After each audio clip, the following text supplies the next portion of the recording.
بسم الله الرحمن الرحيم، وبه نستعين، والصلاة والسلام على سيدنا محمد صلى الله عليه وسلم، خاتم النبيين، وهو خير القائلين على لسان رب العالمين.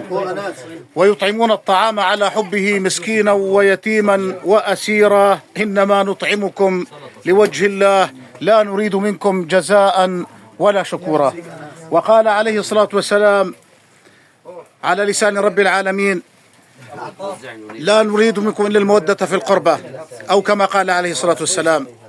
هذه الوليمة أقيمت على شرف الدكتور عبد الغفار هداجي من قبل أبو خطاب، أولاد أخوي عبد الغفار، أبو خطاب وأبو علي رحمه الله، رحم الله والدهم، وبارك الله بأبنائه الذين يقومون بصلة الرحم وصلة القربة.